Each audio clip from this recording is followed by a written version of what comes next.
हमने देखना पड़ेगा कि पूरे विश्व भर में क्या हुआ है। यूरोप में पेट्रोलियम प्रोडक्ट्स के दामों में 20 से 30% की एवरेज बढ़ोतरी हुई है। यूके में 7 से 13% की हुई है।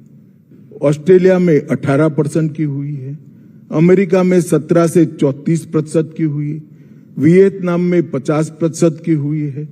पाकिस्तान में 17 से 20% की हुई है। कंबोडिया में 19% की हुई है और नाइजीरिया में 40 से 48% की दामों की वृद्धि हुई है। भारत शायद एकमात्र ऐसा देश है पेट्रोल डीजल के दाम में 0 बढ़ोतरी के बाद हम सप्लाई कर रहे हैं। और दूसरी दृष्टि से देखें, आज प्रधानमंत्री जी ने रामनवमी के दिन देश की जनता को एक बड़ा तोहफा दिया। पेट्रोलियम कंपनियों का घाटा बढ़ता जाता था, ऐसी स्थिति ना आ जाए कि इनको दाम बढ़ाने पड़े, इसलिए सरकार ने अपने राजस्व में कटौती कर एक्साइज ड्यूटी को कम करने का काम किया है।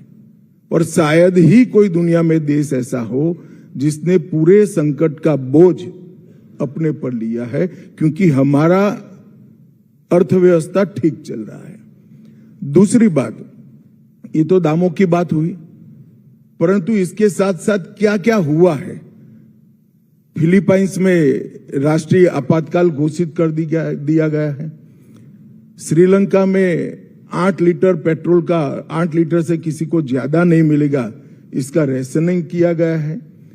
थाईलैंड में घर से काम करने की सूचनाएं पारित कर दी गई है। वियतनाम में उड़ानों में कमी कर दी गई है।